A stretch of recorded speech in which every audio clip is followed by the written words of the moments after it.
وقال النبي صلى الله عليه وسلم في حديث صحيح لا عدوى ولا طيرة ولا هامة. وقال في موضع آخر من ردته الطيرة عن حاجته فقد أشرك. تمام قسم کی حمد و ثنا کبریائی بڑائی اس احکم الحاکمین وحدہ لا شریک رب العالمین خالق کائنات مالک ارض و سما کے لیے لائق و زیبا ہے، جو اکیلا تنہا بنا کسی ساتھی اور پارٹنر کے تنہا اکیلا تمام جہانوں کا خالق اور مالک ہے، تمام جہانوں کا رب العالمین ہے، تمام جہانوں کی مخلوقات کو رزق عطا فرمانے والا اکیلا رازق ہے۔ سبحان اللہ و بحمدہ سبحان اللہ العظیم۔ انگنت درود و سلام ہو انبیاء کی مقدس جماعت پر، خصوصاً سید المرسلین رحمۃ للعالمین جناب محمد رسول اللہ صلی اللہ علیہ وسلم کی ذات گرامی پر۔ اللہم صلی علی محمد وعلی آل محمد کما صلیت علی ابراہیم وعلی آل ابراہیم انک حمید مجید۔ اللہم بارک علی محمد وعلی آل محمد کما بارکت علی ابراہیم وعلی آل ابراہیم انک حمید مجید۔ محترم سامعین، اللہ کی حمد و ثنا اور رسول اکرم صلی اللہ علیہ وسلم کے اوپر درود پڑھنے کے بعد انشاءاللہ اس موضوع کے تحت آپ کے سامنے بات رکھنی ہے۔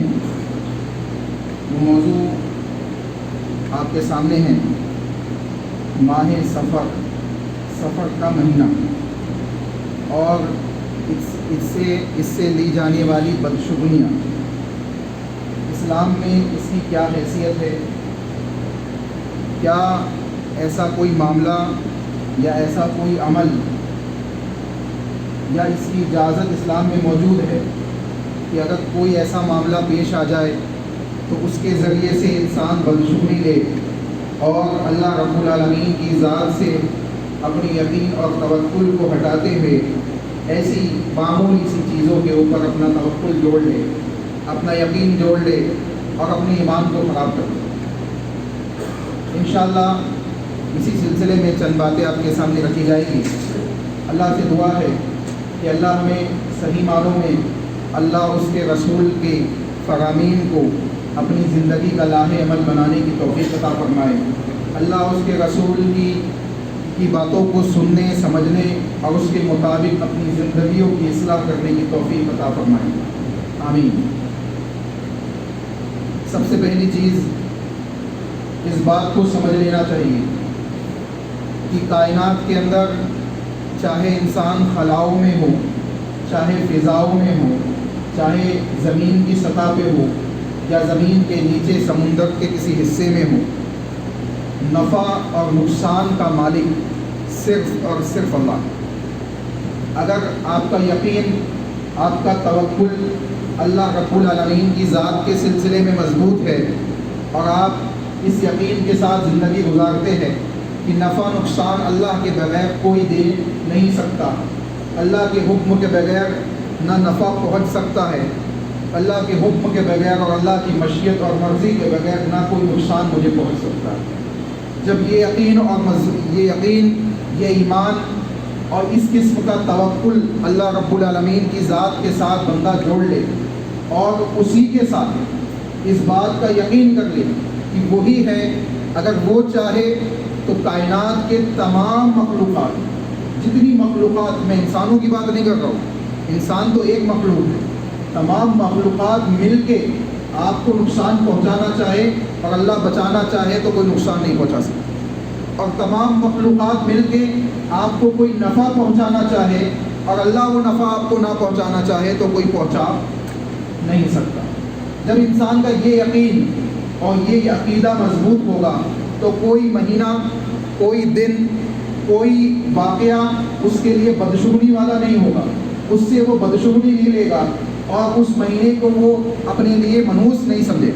آج معاشرے کے اندر افسوس کے ساتھ یہ بات کہنی پڑتی ہے کہ ہم لا الہ الا اللہ کی گواہی دینے والے لوگ، ہم محمد رسول اللہ صلی اللہ علیہ وسلم کی رسالت کو مانتے ہیں، زبان سے اقرار کرتے ہیں، دل سے تصدیق کرتے ہیں، جسمانی اعضاء سے اس پہ عمل پیرا ہوتے ہیں، لیکن عقیدتاً کیا ہم نے اللہ کے نبی جناب محمد رسول اللہ صلی اللہ علیہ وسلم کو مانا ہے؟ عقیدتاً کیا ہم نے اپنے عقائد صحابہ کے طریقے سے بنائے ہیں؟ کیا وہ منہج، وہ عقیدے، وہ عقائد، وہ ایمان، وہ اللہ کی ذات کے اوپر توکل، وہ اللہ رب العالمین سے اپنے تعلقات کو جوڑنا جیسے صحابہ نے جوڑا تھا، کیا ہم نے جوڑا ہے؟ کیا ہم نے اس کو شخصیت کو اپنا قائد، اپنا رہنما، اپنا آئیڈیل مانا ہے جس کو صحابہ نے مانا تھا اور اللہ نے کہا کہ اے صحابہ کی جماعت میں تم سے راضی ہو گیا، تم مجھ سے راضی ہو؟ کیا ہم نے اس شخصیت کو اپنا آئیڈیل مانا ہے؟ اگر ہم نے مانا ہے، ہم نے اس شخصیت کو اپنا آئیڈیل مانا ہے اور اسی شخصیت کو یعنی جناب محمد رسول اللہ صلی اللہ علیہ وسلم کو ہم اپنا رہنما مانتے ہیں، ہم اپنا آئیڈیل مانتے ہیں، ہم اسوہ حسنہ کے پیکر مانتے ہیں، تو ہمیں یہ بات ماننی پڑے گی کہ اللہ کے نبی محمد رسول اللہ صلی اللہ علیہ وسلم نے ہمیں یہ تعلیم دی ہے کہ اللہ رب العالمین کی ذات کے پہنچائے بغیر نہ کوئی نفع پہنچ سکتا ہے، نہ اللہ کے پہنچائے بغیر کوئی نقصان پہنچ سکتا ہے۔ آئیے ایک مثال کے طور پہ ایک دلیل دیتے ہوئے آپ کے ساتھ بات کو آگے بڑھاتے ہیں۔ اللہ رب العالمین نے اللہ کے نبی محمد رسول اللہ صلی اللہ علیہ وسلم کے اوپر سورۃ الاعراف کی آیت نمبر 188 نازل کی۔ اللہ نے سورۃ الاعراف کی آیت نمبر 188 اللہ نے نازل کی جناب محمد رسول اللہ صلی اللہ علیہ وسلم کے اوپر، اور اللہ کے نبی کو کہا گیا قل، اے نبی کہہ دیجئے، قل کہہ کے آیت کی ابتدا، قل نبی کہہ دیجئے۔ آپ دیکھیں اللہ چاہتا اللہ حکم دے دیتا، اللہ رب العالمین بیان کر دیتا، جیسے دوسری آیتوں میں اللہ نے حکم دیا ہے مختلف چیزوں کا، یا اللہ رب العالمین نے ڈائریکٹلی حکم نہیں دیا، اللہ نے کہا نبی آپ لوگوں سے کہہ دیجئے، قل کہہ دیجئے۔ کیا کہنا ہے؟ آگے جو بات ہے نبی آپ کی ذات کے سلسلے میں، تو آپ اپنی ذات کے سلسلے میں اپنی زبان سے لوگوں تک اللہ کی یہ وحی پہنچا دیجئے، اگرچہ یہ وحی کتاب اللہ کے اندر موجود ہے، لیکن آرڈر جناب محمد رسول اللہ صلی اللہ علیہ وسلم کو دیا جا رہا ہے کہ قل کہہ دیجیے لا املک لنفسی نفعا ولا ضرا الا ما شاء اللہ، آپ کہہ دیجئے کہ لا املک، میں ملکیت نہیں رکھتا ہوں، میں مالک نہیں ہوں، نفسی، اپنے نفس کے سلسلے میں، دوسروں کا تو چھوڑو، اللہ کے نبی کو کہا جا رہا ہے نبی اپنی ذات کے سلسلے میں لوگوں کو بتا دو کہ میں اپنی ذات کے سلسلے میں بھی کسی نفع اور نقصان کا مالک نہیں رکھتا، کسی نفع نقصان کو پہنچانے کا اختیار اللہ نے مجھے نہیں دیا، لا املک لنفسی نفعا ولا ضرا الا ما شاء اللہ، سوائے وہ نفع یا وہ نقصان جو اللہ کی جانب سے مجھے پہنچ جائے، اللہ کی جانب سے مجھے پہنچا دیا جائے، اس نفع اور نقصان کے علاوہ کسی نفع اور نقصان کا مالک میں نہیں ہوں، لا املک لنفسی نفعا ولا ضرا الا ما شاء اللہ۔ اب ایک سوال یہ ہے کہ جب نبی صلی اللہ علیہ وسلم کو یہ بات کہہ دی گئی کہ نبی آپ کہہ دیجئے لوگوں سے کہ میں نفع نقصان کا مالک نہیں ہوں، خود اپنی ذات کو نفع نقصان میں نہیں پہنچا سکتا، جو اللہ رب العالمین کے حکم سے نفع مجھے پہنچتا ہے یا اللہ کے حکم سے جو نقصان مجھے پہنچتا ہے وہ اللہ ہی کے حکم سے ہوتا ہے، کسی دوسرے کے حکم سے نہیں ہوتا۔ تو بتائیے کیا کوئی مہینہ آپ کو نقصان پہنچا سکتا ہے؟ کیا کوئی چیز آپ کو نقصان پہنچا سکتی ہے؟ کیا کوئی راستے سے گزرنے والی بلی آپ کی قسمت بدل سکتی ہے؟ کیا کسی کا چھینک دینا آپ کی تقدیر کو تبدیل کر سکتا ہے؟ کیا کسی فقیر کا آپ کے نکلتے وقت آپ کے پاس سامنے آ جانا آپ کے دن کو خراب کر سکتا ہے؟ اس قسم کی بدعقیدگی انسان جب اپنے عقیدے کے اندر داخل کرتا ہے تو توکل اللہ رب العالمین کی ذات سے ہٹ جاتا ہے، ایمان اللہ کی ذات سے ہٹ جاتا ہے، اور اللہ رب العالمین کی ذات سے وہ توکل ہٹ کر ایسی معمولی سی چیزوں پہ داخل ہو جاتا ہے جس کو رسول اکرم صلی اللہ علیہ وسلم نے شرکیہ اعمال کے اندر داخل کیا ہے۔ چنانچہ اللہ کے نبی محمد رسول اللہ صلی اللہ علیہ وسلم کو مزید حکم دیا گیا کہ نبی مزید کہیے لوگوں سے وَلَوْ كُنْتُ أَعْلَمُ الْغَيْبِ، اے لوگوں سنو، اگر میں غیب کی باتوں کو جاننے والا ہوتا، غیب کا علم رکھنے والا ہوتا، لَاسْتَكْثَرْتُ مِنَ الْخَيْرِ، تو بہت سی بھلائیوں کو جمع کر لیتا، بہت سی بھلائیوں کو کیا کرتا؟ جمع کر لیتا، وَمَا مَسَّنِيَ السُّوءُ، اور کوئی نقصان، کوئی برائی مجھے نہیں پہنچتی۔ ایک سوال یہاں ہے کہ اللہ کے نبی صلی اللہ علیہ وسلم کو نقصان نہیں ہوا، رسول اکرم صلی اللہ علیہ وسلم جنگ احد میں احد پہاڑی کے اوپر کھڑے ہیں، دوسری جانب سے حضرت خالد بن ولید کا لشکر داخل ہوتا ہے، اللہ کے نبی صلی اللہ علیہ وسلم خاموش نہیں رہتے، صحابہ کو آواز دیتے ہیں، صحابہ کو متنبہ کرتے ہیں کہ اے صحابہ اپنے پیچھے دیکھو خالد بن ولید کا لشکر موجود ہے، اے صحابہ پیچھے دیکھو خالد بن ولید کا لشکر جو صحابہ کی طرف بڑھ رہا تھا، اس جانب سے جب رسول اللہ صلی اللہ علیہ وسلم کی آواز کو سنتے ہیں اللہ کے نبی صلی اللہ علیہ وسلم کو قتل کرنے کے لیے اللہ کے نبی کی طرف مڑ پڑتے، اور یہاں تک کہ حضرت ابو طلحہ رضی اللہ تعالیٰ عنہ جن کو اللہ کے نبی نے زندہ شہید قرار دیا، کہا کسی کو زمین پہ کسی جلتے پھرتے شہید کو دیکھنا ہے تو ابو طلحہ کو دیکھو، اللہ کے نبی صلی اللہ علیہ وسلم کے سامنے کھڑے ہو گئے اپنے سینے کو چوڑا کر کہ جو تیر آئے جو نیزہ آئے محمد رسول اللہ صلی اللہ علیہ وسلم کو ٹچ کرنے سے پہلے میرے سینے سے ہو کے گزرے، اللہ کے نبی کو کہتے جاتے اللہ کے نبی آپ بیٹھ جائیے، اللہ کے نبی آپ نیچے ہو جائیے، اللہ کے نبی محمد رسول اللہ صلی اللہ علیہ وسلم کو اس موقع پہ زخم پہنچا، یہاں تک کہ آپ کے رخسار سے خون بہنے لگا، خون بہنے لگا، اور اللہ کے نبی صلی اللہ علیہ وسلم کو شدید تکلیف ہوئی، یہاں تک کہ اللہ کے نبی صلی اللہ علیہ وسلم نے بعض روایتوں میں ملتا ہے کہ اللہ کے نبی نے نمازیں بیٹھ کے پڑھائی، لوگوں بیٹھ کے نمازیں پڑھائی، کیا اللہ کے نبی کو نقصان نہیں پہنچا؟ اللہ کے نبی صلی اللہ علیہ وسلم کو تکلیف نہیں پہنچی؟ کیا رسول اللہ صلی اللہ علیہ وسلم اپنے اختتامی ایام میں بیمار نہیں ہوئے؟ اللہ کے نبی محمد رسول اللہ صلی اللہ علیہ وسلم کو یہ جو تکلیف پہنچی اس کے اندر بھی اللہ رب العالمین کی جانب سے مصلحت تھی، اللہ رب العالمین کی مشیت کے مطابق تھی، اللہ کے حکمت اور اللہ کے حکم کے مطابق تھی، ورنہ اللہ چاہتا تو کوئی اللہ کے نبی محمد رسول اللہ صلی اللہ علیہ وسلم کا بال بھی باقا نہیں کر سکتا، لیکن اللہ کی مشیت، اللہ کا حکم اور اللہ رب العالمین کی مرضی کے مطابق تمام معاملات ہوئے، چنانچہ اللہ کے نبی کو معلوم ہوتا، اللہ کے نبی محمد رسول اللہ صلی اللہ علیہ وسلم علم غیب کے مالک ہوتے تو رسول اللہ صلی اللہ علیہ وسلم کبھی بھی جنگ احد کے وہ جو معاملات پیش آئے تھے اللہ کے نبی کو نہیں پیش آتے، تو اللہ کے نبی سے کیا کہا گیا کہ کہہ دیجئے کہ وَلَوْ كُنْتُ أَعْلَمُ الْغَيْبَ، اگر میں غیب کی باتوں کو جاننے والا ہوتا تو مجھے کوئی نقصان نہیں پہنچتا. وَمَا مَسَّنِيَ السُّوءُ إِنْ أَنَا إِلَّا نَذِيرٌ وَبَشِيرٌ لِقَوْمٍ يُؤْمِنُونَ. کہہ دیا گیا کہ میں تو صرف ڈرانے والا، خوشخبری سنانے والا بنا کے بھیجا گیا ہوں ان لوگوں کے لیے جو ایمان لائے. اب یہاں سوچ لے، ہم اپنے ایمان اور اپنے عقائد، اپنے معاملات کا جائزہ لے کہ کیا ایسے مہینوں کے سلسلے میں ہماری عقیدگی، بدعقیدگی اور اس قسم کی سوچ اور ذہنیت، کیا ہم ان مہینوں کے اندر نکاح کرنا پسند کرتے ہیں؟ کیا ان مہینوں کے اندر کوئی اچھا کام اسٹارٹ کرنا چاہتے ہیں؟ کیا ان مہینوں کے اندر اپنے بزنس میں کسی قسم کا معاملہ انجام دینے سے لوگ نہیں ڈرتے؟ یہ اس قسم کا خوف یہ انسان کو شرکیہ اعمال کے اندر مبتلا کرے گا. اس قسم کا خوف آپ کے عقیدے کو بگاڑے گا، آپ کے توکل کو خراب کرے گا. اور اللہ رب العالمین جو وحدہ لا شریک ہے، جو اکیلا مالک کل ہے، اس رب العالمین کے اوپر سے آپ کا عقیدہ، آپ کا توکل ہٹ کے ایسی معمولی سی چیزوں کے اوپر داخل ہو جائے. جب عقیدہ ہٹے گا، توکل ہٹے گا، تو آپ سوچ لے، آپ جان لے کہ اللہ کی مدد آئے گی. اللہ کی مدد نہیں آئے گی. صحابہ کے اوپر جو اللہ کی مدد آئی، جنگ احد ہو، جنگ بدر ہو یا دوسری جنگیں ہو، اللہ کے نبی صلی اللہ علیہ وسلم کے اوپر آسمانوں سے فرشتے بھیجے گئے مدد کے لیے.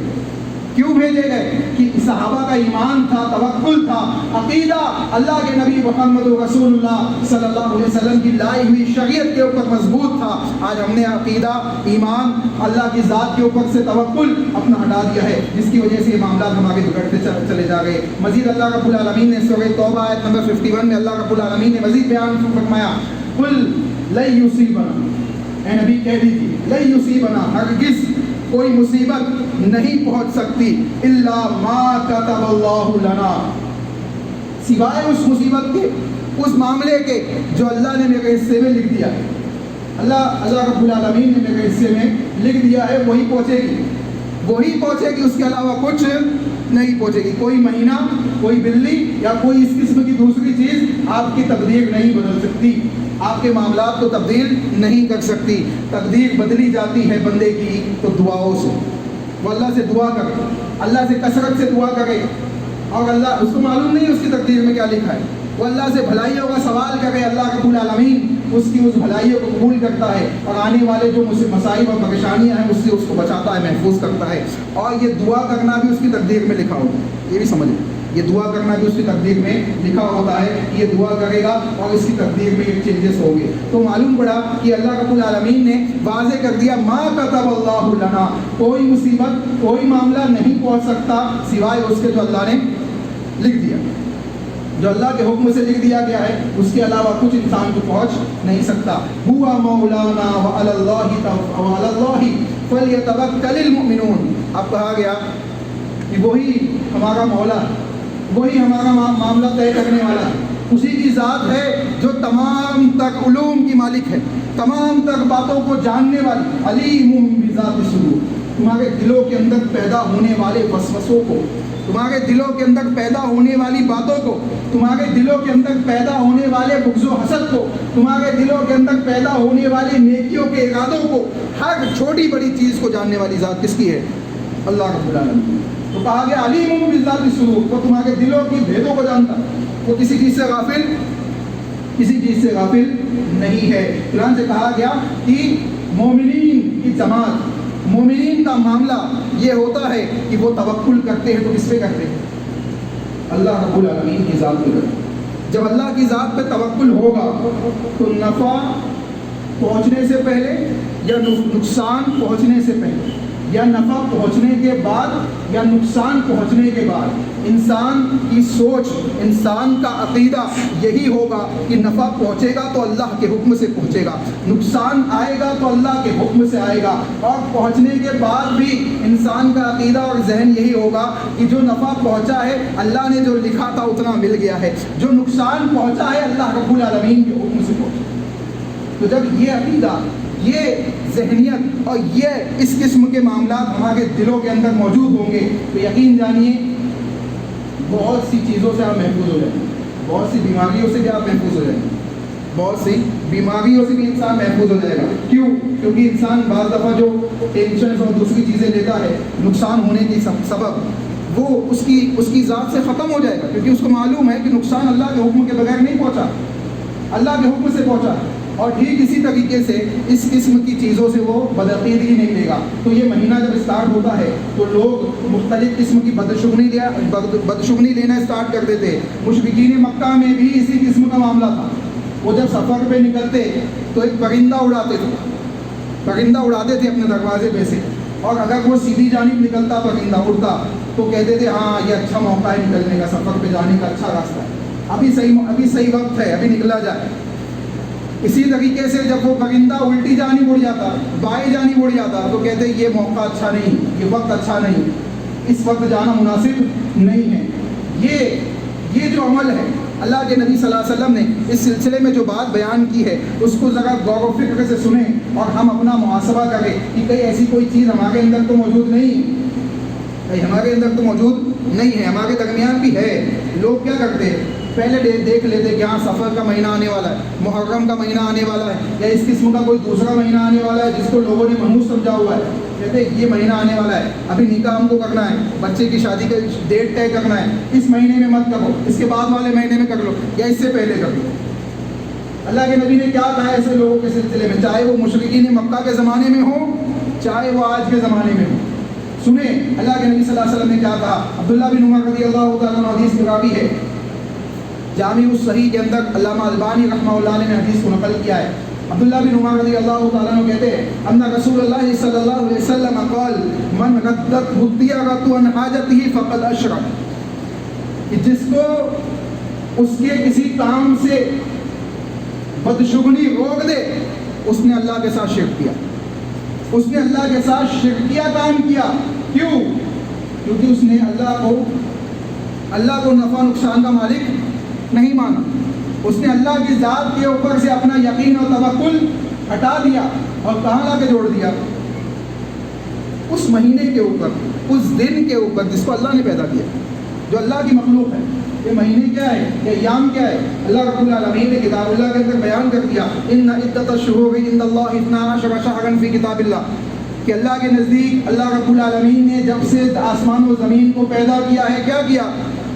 12 مہینے متعین کر دیے، سال کے 12 مہینے اللہ نے متعین کر دیے۔ اب اس میں سے 4 مہینے حرمت والے اللہ نے بنا دیے، کہ اللہ کی مشیت، جس کو اللہ چاہے فوقیت دے دے، فضیلت دے دے۔ لیکن اس کا مطلب یہ نہیں ہوتا کہ دوسرے مہینے منحوس ہو گئے، دوسرے مہینوں کو ہم بدشگنی والا مہینہ بنا دیں، یا اس مہینوں کے اندر ہم کسی کام کے کرنے سے یا کسی معاملے کو انجام دینے سے خوفزدہ ہو۔ تو اللہ کے نبی نے واضح کر دیا کہ ایسا شخص جو اس قسم کا عقیدہ رکھتا ہے وہ سن لے کہ اس کا اللہ رب العالمین کی اس توحید سے، اس وحدانیت سے کوئی تعلق نہیں ہے۔ کیوں؟ کیونکہ اس نے شرکیہ کام کر دیا۔ اب اس کو چاہیے کہ توبہ کرے اور اپنے اس معاملے سے، اپنے اس عقیدے کی اصلاح کرتے ہوئے اپنے آگے کی زندگی گزارے۔ اگر توبہ کرتا ہے، اصلاح کرتا ہے، تو انشاءاللہ اللہ کی جانب سے اس کو معاف کر دیا جائے گا۔ اس کے بعد مزید بیان کیا گیا، اللہ کے نبی جناب محمد رسول اللہ صلی اللہ علیہ وسلم نے ارشاد فرمایا، جامع ترمذی کی حدیث ہے، اللہ کے نبی نے کہا وَاعْلَمْ أَنَّ الْأُمَّةَ لَوِ اجْتَمَعَتْ، اے لوگوں جان لو، اگر پوری کی پوری امت جمع ہو جائے، پوری کی پوری امت سے مراد کیا ہے؟ پوری انسانیت جمع ہو جائے، پوری انسانیت جمع ہو جائے، لَوِ اجْتَمَعَتْ جمع ہو جائے، عَلَىٰ أَن يَنفَعُوكَ بِشَيْءٍ، اس لیے جمع ہو تاکہ تمہیں کوئی نفع پہنچائے، پوری قوم و ملت جمع ہو جائے، پوری انسانیت جمع ہو جائے، پورے جن و انس جمع ہو جائے، اس لیے جمع ہو جائے کہ تمہیں کوئی نفع پہنچا دے، کوئی نفع تمہیں پہنچا دے، کسی چھوٹے سے نفع کو پہنچانے کے لیے پوری کائنات جمع ہو جائے۔ اللہ کے نبی کا لم ينفعوک، وہ نفع نہیں پہنچا سکتے، وہ چھوٹا سا نفع تمہیں نہیں پہنچا سکتے، الا بشیء کتب اللہ لک، سوائے اس نفع کے، سوائے اس چیز کے جس کو اللہ نے تمہارے حصے میں لکھ دیا۔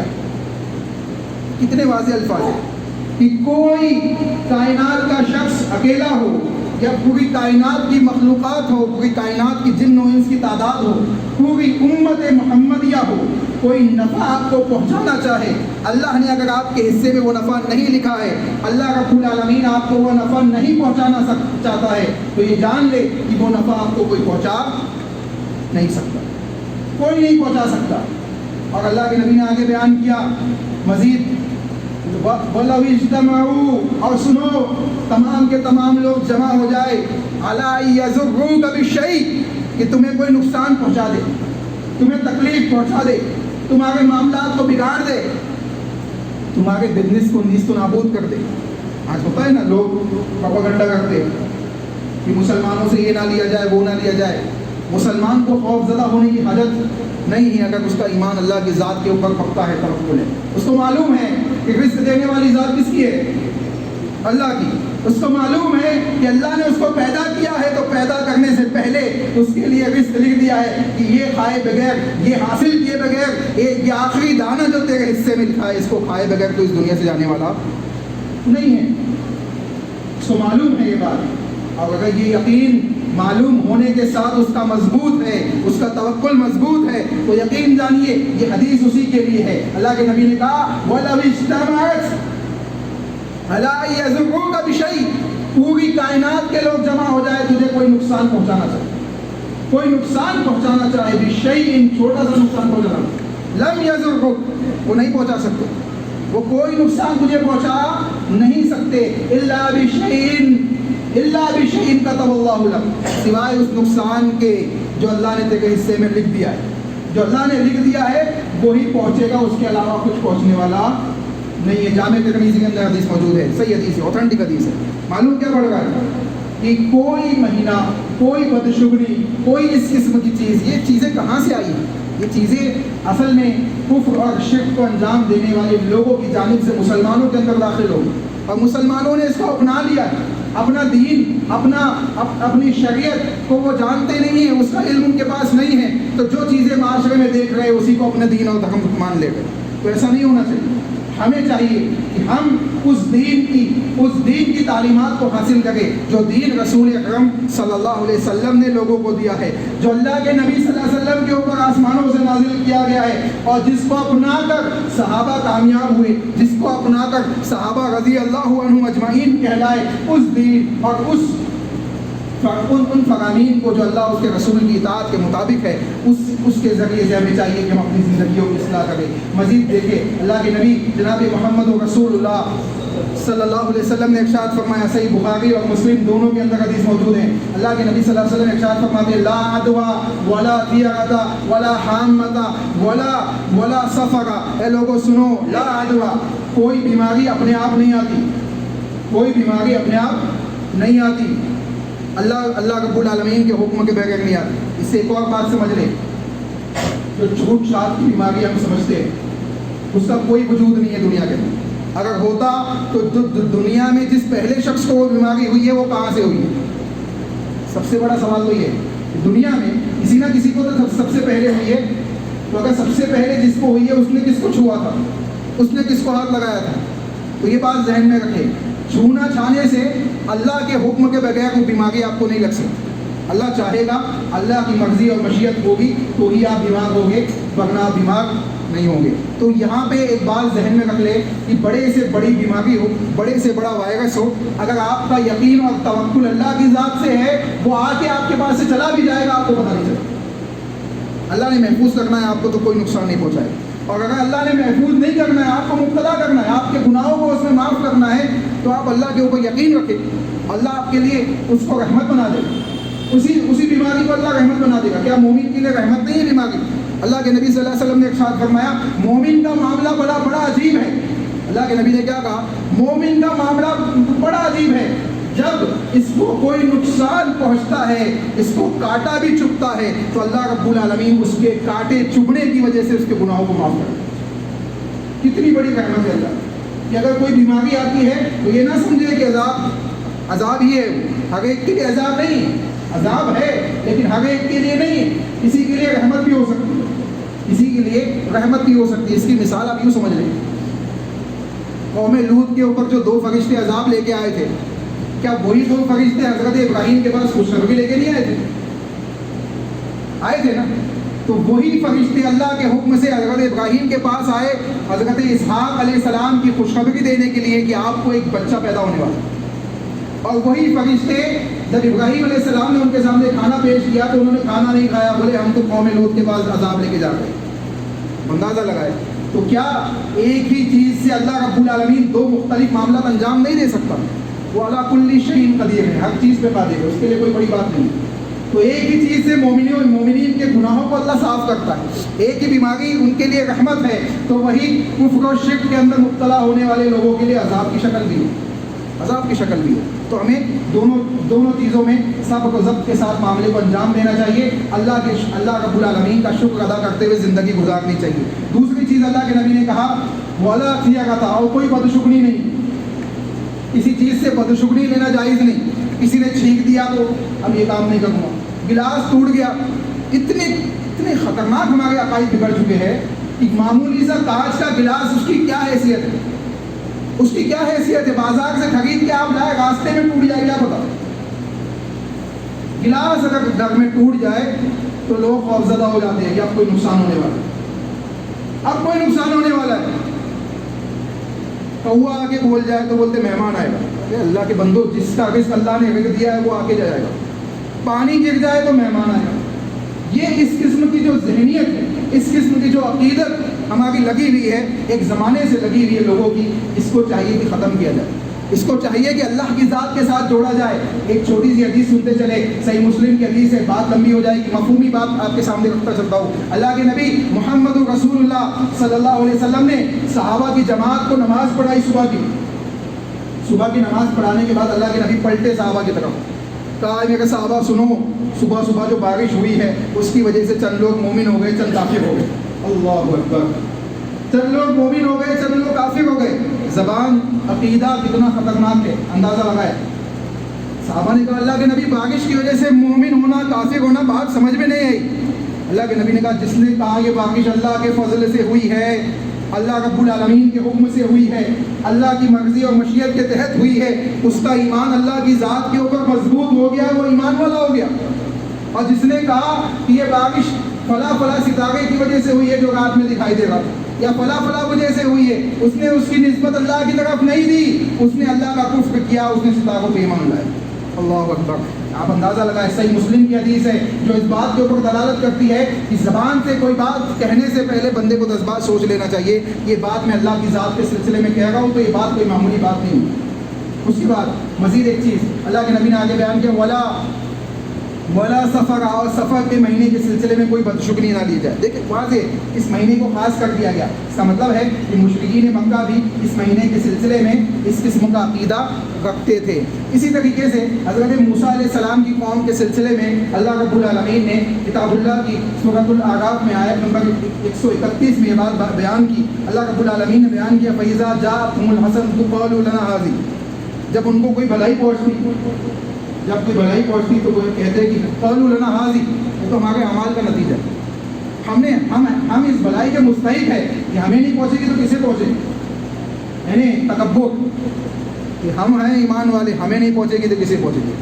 اگر اس قسم کی بات ہمارے اندر ہے تو ہمیں بھی اصلاح کر لینی چاہیے، ہمیں بھی اصلاح کر لینی چاہیے۔ مزید اللہ نے بیان کیا کہ قَالُوا لَنَا هَٰذِهِ وَإِن تُصِبْهُمْ سَيِّئَةٌ، اور جب کوئی برائی پہنچتی يَطَّيَّرُوا بِمُوسَىٰ وَمَن، تو کہتے ہیں کہ یہ تو موسیٰ اور ان کے ساتھیوں کی وجہ سے، کیا کہتے ہیں، یہ تو موسیٰ اور ان کے ساتھیوں کی وجہ سے ہے، یہ ہماری وجہ سے نہیں ہے۔ اللہ رب العالمین نے ان کو جواب دیتے ہوئے بیان کیا الا انما طائرهم عند اللہ، اے لوگوں سنو، تمہاری بدقسمتی، تمہاری نحوست یہ تمام کی تمام عند اللہ، اللہ کے پاس سے، اللہ رب العالمین کے حکم سے ہے۔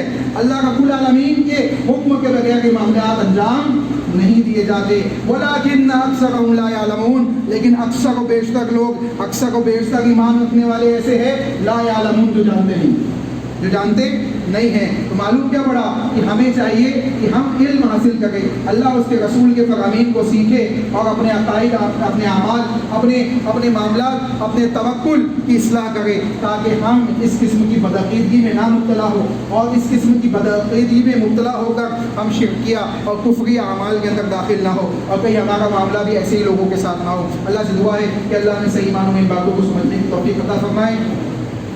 اللہ اس کے رسول کی اطاعت کے ساتھ اپنی زندگیوں کی اصلاح کرنے کی توفیق عطا فرمائے، جو گناہ ہم سے سرزد ہوئے ہیں اسے معاف فرما۔ اے اللہ ہم خطا کار ہیں، گناہ گار ہیں، اے اللہ تو تیری رحمت سے نا امید نہیں ہے، تیری رحمت سے ہماری امید ہے۔ اے اللہ تو اپنی رحمتوں سے ہمارے گناہوں کو معاف فرما، اے اللہ تو اپنی رحمتوں سے ہمیں جنت الفردوس میں داخلہ عطا فرما، اے اللہ تو اپنی رحمتوں میں ڈال کر دنیا و آخرت کی عافیت عطا فرما، دنیا و آخرت کی عفو و عافیت عطا فرما، دنیا و آخرت کی بھلائی عطا فرما، دنیا و آخرت میں کامیابی عطا فرما، دنیا و آخرت کی خیر و برکت عطا فرما، دنیا و آخرت کی رحمتوں کو عطا فرما۔ اے اللہ ہمارے گناہوں کو معاف فرما، اے اللہ ہمارے گناہوں کو معاف فرما، اے اللہ مختلف انداز کے جو فتنے ہمارے معاشرے میں بڑھتے چلے جا رہے ہیں، اے اللہ ان فتنوں سے ہماری حفاظت فرما، اے اللہ ان فتنوں سے ہماری حفاظت فرما، اے اللہ ان فتنوں کو ختم فرما، ان سے ہماری حفاظت فرما، اے اللہ مختلف قسم کی بیماریوں سے ہماری حفاظت فرما، اے اللہ ہمارے گناہوں کو معاف فرما، اے اللہ اگر ہمیں کوئی نقصان پہنچے تو اے اللہ ہمارے لیے اس نقصان کو بھی نفع بخش بنا دے،